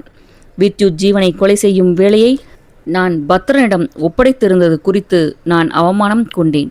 இந்த வெற்றியில் எந்த வீரதீரமும் இருக்கவில்லை. பத்ரனைப் போல நானும் கீழ்த்தரமான ஒருவன்தான். நான் ஏன் பிரகஸ்தனின் அறிவுரையை செவிமடுத்தேன்? சிவசிவா, நான் என் சகோதரிக்கு என்ன காரியம் செய்துவிட்டேன்? அவளுக்கு கிடைத்திருந்த இச்சிறு மகிழ்ச்சியை கூட நான் ஏன் தட்டிப்பறித்தேன்? இவ்வளவு விலை கொடுக்கப்பட வேண்டிய அளவுக்கு இந்த சாம்ராஜ்யம் மதிப்பு வாய்ந்ததுதானா? என்னுடைய லட்சிய வெறியை தணிப்பதற்கு இலங்கையோ அல்லது இந்தியாவோ கூட போதுமா? எனது மக்களின் சடலங்கள் மீது நான் அப்படி எதை கட்டியெழுப்பிக் கொண்டிருந்தேன்? நான் எத்தனை மரணங்களுக்கு காரணமாக இருக்கப் போகிறேன்? அந்த செங்குத்து பாறையின் மீது ஆபத்தான நிலையில் தொங்கிக் கொண்டிருந்த குடிசையில் நாங்கள் இதைவிட அதிக மகிழ்ச்சியாக இருக்கவில்லையா? நாம் வளர்ந்து பெரியவர்களாக ஆன பிறகு நமது குழந்தை பருவத்து கனவுகளை அடைவதுதான் வாழ்வின் மாபெரும் சீரழிவு. என் முகத்தின் மீது விழுந்த கடுமையான அறை எனது பக்குவமற்ற தத்துவ ரீதியான சிந்தனையிலிருந்து என்னை உலுக்கியது. நாங்கள் இருந்த அந்த ஒட்டுமொத்த அறையும் என் கண்களுக்கு முன்னால் நீந்தி சென்றது. நான் நிலை தடுமாறி கீழே விழுந்தேன். ஒரு சில கணங்கள் என்னால் எதையும் பார்க்க முடியவில்லை. என் தலை வேகமாக சுற்றியது. நான் எழுந்து நிற்க முயன்றேன். ஆனால் யாரோ என் கால்களுக்கிடையே எட்டி உதைத்தார்கள். அரக்கனே! கும்பகர்ணனின் கத்தல்கள் எனக்கு கேட்டன. அவை எங்கோ ஒரு கிணற்றின் ஆழத்திலிருந்து வந்ததைப் போல இருந்தது. நான் மீண்டும் எழ முயற்சித்த போது என் தலை சுற்றியது. ஆனால் மீண்டும் நான் உதைக்கப்பட்டேன். என் கண்கள் வீங்கின. என் உதடுகள் கிழிந்தன. எல்லாவற்றையும் சமாளித்து எப்படியோ எழுந்து நின்றேன். கீழே விழுந்து விடாமல் இருப்பதற்காக அறையின் மத்தியிலிருந்த ஒரு தூணை தாங்கி பிடித்தேன். மெல்ல மெல்ல எல்லாம் தெளிவடைய துவங்கியது. மாரிசனும் 3 வீரர்களும் கும்பகர்ணனை இழுத்து பிடிக்க முயற்சித்துக் கொண்டிருந்தனர். அவனது கண்களில் கொலை வெறி தாண்டவமாடியது. அவன் போதையின் பிடியில் இருந்தான். அவன் தன்னை விடுவித்துக் கொண்டு என் மீது பாய்ந்து மீண்டும் என்னை எட்டி உதைக்க முயற்சித்தான். ஆனால் அவனால் என்னை நெருங்க முடியவில்லை. நான் பின்னால் திரும்பினேன். என் தந்தையும் அந்த 2 குண்டு பிராமணர்களும் என்னை ஏளனமாக பார்த்தபடி அந்த காட்சியை ரசித்துக் கொண்டிருந்தனர். என் தாயார் உணர்ச்சி பெருக்குடன் தன் தலையை தன் கைகளால் அடித்தார். சூர்பனகை எந்த உணர்ச்சியுமின்றி தனக்கு முன்னால் வெறித்து பார்த்தபடி நின்றாள். ஒரு சில காவலாளிகள் தங்கள் சிரிப்பை அடக்கிக் கொள்வதற்கு போராடினர். இந்த மாதிரியான குடும்ப நாடகங்கள் எங்கள் சமுதாயத்தின் கலிசடைகளுக்கு மிகவும் உற்சாகமூட்டின. அன்று மாலைக்குள் ஒட்டுமொத்த நகரமும் இந்த நாடகத்தை பற்றித்தான் மிகைப்படுத்தி பேசிக்கொண்டிருக்கும். எதிர்பாராத இந்த தாக்குதலால் ஏற்பட்ட வேதனையை விட இதனால் ஏற்பட்ட அவமானம்தான் என்னை அதிகமாக தாக்கியது. எனது முகத்தில் இருள் கூடிக்கொண்டிருந்ததை கவனித்த மாரிசன் எனது சகோதரனை அந்த அறையிலிருந்து வெளியே அழைத்து சென்றான். கும்பகர்ணனை நான் அந்த இடத்திலேயே கொன்று போட்டிருப்பேன். ஆனால் எனது குற்ற உணர்வு என்னை அழுத்தி பிடித்தது. எனது ஒவ்வொரு நரம்பிலும் அவமானமும் குற்ற உணர்வும் எரிந்து கொண்டிருக்க நான் அங்கேயே சிலையாக நின்றேன். கும்பகர்ணன் எனது லட்சியங்களை பற்றியும் நான் கொண்டிருந்த மிகையான சுய முக்கியத்துவ உணர்வை பற்றியும் எனது சுயநலத்தை பற்றியும் எனது குடிமக்கள் மீதான எனது வெறுப்பை பற்றியும் எனது தகுதியற்ற பெருமிதத்தை பற்றியும் எனது உண்மையான மற்றும் கற்பனையான தீ ஒழுக்கத்தை பற்றியும் கத்தி கூச்சலிட்டான். அவன் என்னை சபித்துவிட்டு நான் இறந்துவிட்டால் நன்றாக இருக்கும் என்று கூட கூறினான். அங்கு நடந்து கொண்டிருந்ததை அதற்கு மேல் என்னால் பொறுத்து கொள்ள முடியவில்லை. நான் என் அறைக்கு சென்று நினைவிழுந்து போகும் அளவுக்கு குடிக்க விரும்பினேன். நான் திரும்பிய போது சன்னலுக்கு வெளியே தோட்டத்தை பார்த்தேன். அங்கு சமய பற்றுமிக்க எனது சகோதரன் விபீஷணன் தன் கண்களை மூடிக்கொண்டு சம்மணமிட்டு அமர்ந்திருந்தான். நிறைவான அற்ப புன்னகை ஒன்று அவனது முகத்தில் படர்ந்திருந்தது. ஒட்டுமொத்த குடும்பமும் தாழ முடியாத வேதனையில் இருந்தபோது இவ்வளவு மன நிறைவோடும் மகிழ்ச்சியோடும் இருப்பதற்கு அப்படி என்ன விஷயம் இருந்தது? நான் அவன் அருகில் சென்று அவனது முகத்திலிருந்து அந்த வரட்டு புன்னகையை துடைத்தெறிய விரும்பினேன். ஆனால் எங்களது ஒட்டுமொத்த குலத்திலேயே அவன்தான் தீங்கற்ற மனிதன். அவனுக்கென்று எந்த லட்சியமும் இருக்கவில்லை. அவன் தன்னை குறித்து சுய திருப்தியுடன் இருந்தான். வாழ்க்கையிடமிருந்தும் அதன் பிரச்சனைகளிடமிருந்தும் அவன் எப்போதுமே விலகியிருந்தான். கும்பகர்ணன், சூர்பனகை, எனது தாயார் மற்றும் என்னோடு ஒப்பிடுகையில் அது ஒரு வரவேற்கத்தக்க மாற்றம்தான். எனக்கு ஓர் எளிய மனம் வாய்த்திருக்கவில்லை. என் வாழ்வில் எனக்கு அந்த ஆசீர்வாதம் கிடைத்திருக்கவில்லை. விபீஷணனின் மன நிறைவையும் அவனது சிக்கலற்ற வாழ்க்கை முறையையும் கண்டு நான் அவன் மீது பொறாமை கொண்டேன். குறிக்கோளற்ற ஒரு வாழ்க்கைதான் வாழ தகுதியான ஒரு வாழ்க்கை நான் விரும்பியிருந்தால் கூட என்னால் ஒருபோதும் விபீஷணனாக ஆகியிருக்க முடியாது. ஆனால் நான் ராவணனை தவிர வேறு எவராகவும் ஆவதற்கு ஒருபோதும் விரும்பியது கிடையாது. நான் பெருமூச்செறிந்து விட்டு எனது தத்துவ சகோதரனை தனது மகிழ்ச்சியான முட்டாள்தனத்துடன் இருக்க விட்டுவிட்டு என் அறையை நோக்கி நடந்தேன். எனக்கு ஒரு குவளை மதுரசம் தேவைப்பட்டது. நான் என் அறைக்குள் நுழைந்தபோது மண்டோதரி எங்கள் படுக்கையின் மீது அமர்ந்திருந்தாள். அவள் மினுமினுப்பான பட்டாடைகளும் வைரம் மற்றும் தங்க ஆபரணங்களும் அணிந்திருந்தாள். அவள் ஒரு நடமாடும் கருவூலத்தைப் போல இருந்தாள். என்னை பார்த்த கணத்தில் அவளது முகம் மலர்ந்தது. திடீரென்று ஒரு விதமான குற்ற உணர்வும் அவமானமும் என்னை தாக்கின. வேதவதியின் தங்க முகம் என் மனதில் பசுமையாக இருந்தது. அவளை என்னால் என் மனைவியுடன் ஒப்பிடாமல் இருக்க முடியவில்லை. மண்டோதரி ஒரு கண்டிப்பான விதத்தில் அழகாக இருந்தாலும் அவளிடம் வசீகரம் இல்லை. அவள் கிட்டத்தட்ட ஒரு துறவியைப் போல இருந்தாள். அவளை கண்டு நான் பதற்றமும் பயமும் கொண்டேன். அவள் ஒரு கண்ணாடியை நான் என் ஆன்மாவின் முன்னால் நீட்டி பிடித்து கொண்டிருந்தது போலவும் அந்த கண்ணாடி எனது மறைவான அசிங்கமான தழும்புகளையும் மறுக்களையும் காட்டிக் கொண்டிருந்தது போலவும் நான் உணர்ந்தேன். வெறுப்பையும் எரிச்சலையும் வெளிப்படுத்தி எனது பயத்தை நான் அவளிடமிருந்து மறைத்தேன். எனது நீண்ட படையெடுப்பின் போது அவளை பற்றி நான் ஒருமுறை கூட நினைத்து பார்த்திருக்கவில்லை என்பதை உணர்ந்து நான் ஆச்சரியப்பட்டேன். கார்த்த வீர்யார்ஜுனனின் பாதாள சிறையில் இருந்தபோதோ அல்லது யுத்தங்களில் ஈடுபட்டிருந்த போதோ கூட நான் அவளை பற்றி சிந்தித்து பார்த்திருக்கவில்லை. நான் வேதவதிக்காக மட்டுமே ஏங்கினேன்.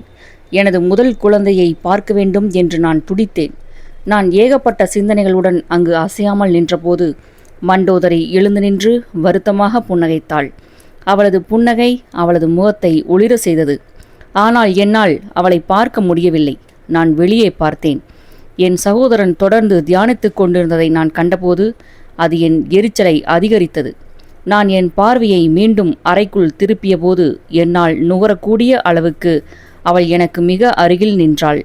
மல்லிகை மனமும் கற்பூர மனமும் அவளிடமிருந்து வீசின. அவள் தனது இமைகளை மூடி திறந்தபோது அவளது கண்களில் கண்ணீர் தேங்கி நின்றது. அவள் நாணத்தோடும் அப்பாவியாகவும் காணப்பட்டாள். அவளை அணைத்து அவளது கண்ணீரை துடைத்துவிட வேண்டும் போல எனக்கு தோன்றியது. ஆனால் என் கைகள் அசைய மறுத்தன. ஏதோ ஒன்று என்னை இழுத்து பிடித்தது. ஏய், மதுவை எங்கே வைத்திருக்கிறாய்? எனது கத்தல் எனக்கே முரட்டுத்தனமாக பட்டது. நான் என் முகத்தை வேறு பக்கமாக திருப்பிக் கொண்டேன். அது அவளை காயப்படுத்தியதை என்னால் உணர முடிந்தது. நான் அவளது முகத்தை பார்க்க விரும்பவில்லை. நான் ஓர் இருக்கையை நோக்கி நடந்து சென்று அதன் முனையில் உட்கார்ந்தபடி மேற்கூரையை வெறித்து பார்த்தேன். அவள் என்ன மனநிலையில் இருந்தாள்? வித்யுத் ஜீவன் அவளை எப்படி நடத்தினான்? அவள் என்னை தேடினாளா? நூற்றுக்கணக்கான கேள்விகள் என்னுள் வட்டமிட்டன. ஆனால் நான் அமைதியாக இருந்தேன். நான் எனது படையெடுப்புகளை பற்றி அவளிடம் பெருமையடித்துக் கொள்ள விரும்பினேன். தேவர்களின் சாம்ராஜ்யங்களில் நான் பார்த்திருந்த வினோதமான கண்களை கவர்ந்த காட்சிகளை பற்றியும், வீழ்த்தப்பட்ட பழங்குடியினரை பற்றிய கதைகளையும், சிறை வைக்கப்பட்ட போது நான் அனுபவித்த வேதனையையும், வானர அரசனான வாலியிடம் நாங்கள் அடைந்த படுதோல்வியை பற்றியும், ஒரு தேவ பிராமண பெண்ணுடனான எனது சூறாவளி காதல் விவகாரத்தை பற்றியும் கூட நான் அவளிடம் கூற விரும்பினேன். ஆனால் நான் வெறுமனே வாயை மூடிக்கொண்டு மேற்கூரையை பார்த்தபடி உட்கார்ந்திருந்தேன். மண்டோதரி எனக்கு மதுவை ஊற்றி கொடுத்துவிட்டு எங்களது பெரிய படுக்கையின் நிழலை நோக்கி பின்வாங்கினாள். நான் ஒரு வார்த்தை கூட பேசாமல் ஒரே மடக்கில் அதை காலி செய்துவிட்டு பொறுமையின்றி என் விரல்களால் அந்த முக்காலியின் மீது தாளமிட்டேன். அவள் வேக வேகமாக வந்து இன்னொரு முறை மதுவை ஊற்றினாள். நான் தொடர்ந்து குடித்துக்கொண்டே இருந்தேன். ஓர் அச்சுறுத்தலான அமைதி அந்த ஒட்டுமொத்த அரண்மனையையும் ஆட்கொண்டது. என் தாயாரின் ஓலமோ அல்லது என் சகோதரியின் ஒப்பாரியோ மட்டும் தூரத்திலிருந்து அவ்வப்போது கேட்டது. அந்த பரிதாபமான அழுகை குரல்கள் என் காதுகளில் விழுந்தபோது நான் குற்ற உணர்வு கொண்டேன். மேலும் அதிகமான மதுவை உள்ளிறக்கி எனது உணர்வுகளை மூழ்கடிக்க முயற்சித்தேன். அப்போது வித்யுத் ஜீவனின் சடலம் வைக்கப்பட்டிருந்த அறையிலிருந்து வேத மந்திரங்களின் ஒளி எழுந்தது.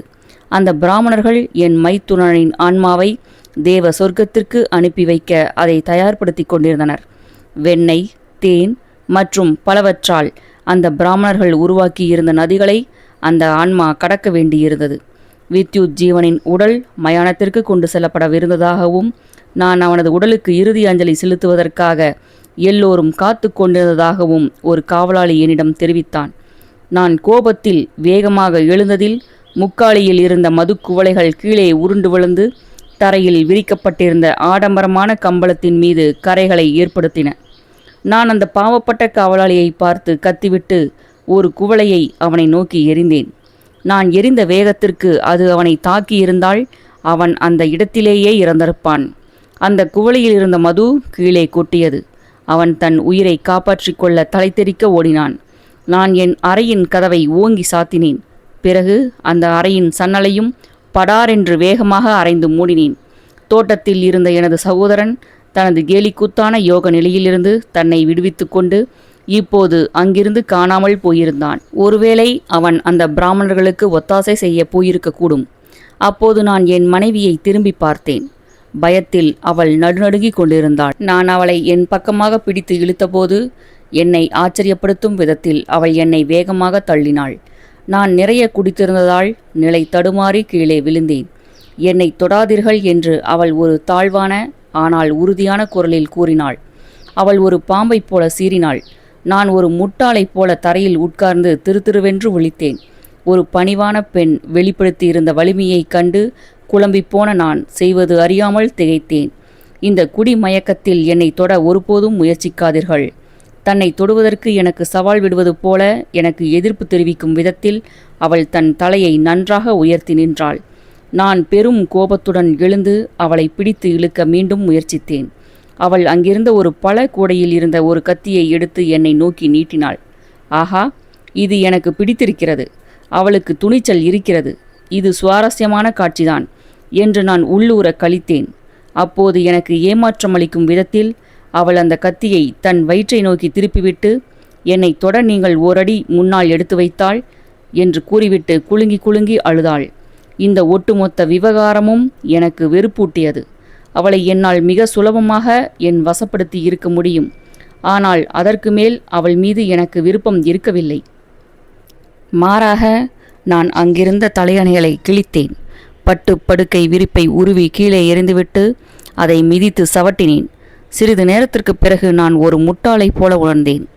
பிறகு என் மனைவியை சபித்து கொண்டே நான் அந்த அறையை விட்டு வெளியேறி எனக்கு பின்னால் கதவை ஓங்கி மூடினேன். நான் ஒரு கொலைவெறித்தனமான கையாள முடியாத கோபத்தில் இருந்தேன். அந்த நேரத்தில் துரதிருஷ்டவசமாக மாநிலத்தில் ஓர் வேலைக்காரி தாழ்வாரத்தை பெருக்கி சுத்தப்படுத்தி கொண்டிருந்தாள். நான் எனது அறையை விட்டு கோபமாக வெளியேறி கொண்டிருந்ததை அவள் பார்த்தபோது அவள் என்னை பார்த்து முட்டாள்தனமாக வாயை பிளந்துவிட்டு பிறகு தனது துடப்பத்தை அங்கேயே போட்டுவிட்டு ஓடத் துவங்கினாள். முதலில் நான் அவளை கவனித்திருக்கவில்லை. ஆனால் அவளது பதற்றம் என் பார்வையில் பட்டது. நான் அவளை துரத்தி கொண்டு ஓடி அவளை பிடித்து இழுத்தேன். எனது உள்ளங்கையால் அவளது வாயை இறுக்கமாக மூடி அவளது கத்தல்களை அடக்கினேன். பிறகு அருகிலிருந்த ஓர் அறைக்குள் அவளை இழுத்து சென்று வலுக்கட்டாயமாக என்னுடன் இணைத்தேன். அவள் என்னுடன் ஒத்துழைக்க மறுத்தாள். நான் தன்னை கொலை செய்யவிருந்ததாக அவள் நினைத்தாள் போலும். கொலை செய்யப்பட்டு கிடந்த தனது கணவனை குறித்து எனது சகோதரி அழுது புலம்பிக் கொண்டிருக்க, எனது தாயார் என்னை கண்டபடி சபித்து கொண்டிருக்க, எனது சகோதரர்கள் எனது மைத்துனனின் சிதைக்கு நெருப்பு வைத்து கொண்டிருக்க, எனது மனைவி பரிதாபமாக அழுது புலம்பிக் கொண்டிருக்க, இந்தியாவின் பேரரசனான நான் ஓர் கீழ்சாதி வேலைக்காரியுடன் மும்முரமாக இருந்தேன். எனது அந்த பாவம் மற்றும் குற்ற உணர்வின் விளைவாக கருப்பான, குண்டான, அசிங்கமான எனது மகன் அதிகாயன் பிறந்தான். நூலின் இப்பகுதி இத்துடன் நிறைவடைகிறது. மேலும் மகாகவி பாரதியாருடன் பயணித்த திரு வ. ராமசாமி அவர்கள் எழுதிய பாரதியார் அவர்களின் வாழ்க்கை வரலாற்றை கூறும் மகாகவி பாரதியார் மற்றும் திரு மதன் அவர்கள் எழுதிய வந்தார்கள் வென்றார்கள், சமூக வரலாற்று ஆய்வாளர் திரு சே. திவான் அவர்கள் எழுதிய வர சொன்னார்கள் வந்தார்கள் வென்றார்கள் மற்றும் கவி பேரரசு திரு வைரமுத்து அவர்கள் எழுதிய தமிழாற்றுப்படை, மேலும் அரசியல் சமூக செயற்பாட்டாளர் சொல்லின் செல்வர் திரு சூர்யா சேவியர் அவர்கள் எழுதிய காவிரி நீரோவியம் மற்றும் ஆஸ்திரேலிய எழுத்தாளர் திருமதி ரோண்டா பைன் அவர்கள் எழுதிய மாயாஜாலம், மகாபாரதத்தின் மாறுபட்ட பக்கங்களை கூறும் எழுத்தாளர் திரு எஸ். ராமகிருஷ்ணன் அவர்கள் எழுதிய உப பாண்டவம், மலையாள எழுத்தாளர் திரு ஆனந்த் நீலகண்டன் அவர்கள் எழுதிய அசுரன், வீழ்த்தப்பட்டவர்களின் வீர காவியம் ராவணன் மற்றும் அவனது இனத்தாரின் கதை, மேலும் பாரதியார் கவிதைகள், ஔவையார் இயற்றிய நல்வழி மற்றும் நீதி நூல்கள் பற்றிய வலையொலி குறும்படங்கள் ஒளிவடிவில் கேட்க ஸ்ரீமதி செல்லம்மாள் வலையொலி அலைவரிசையை பதிவு செய்யுங்கள். செல்லம்மாள் தொடர்வாள். நன்றி, வணக்கம்.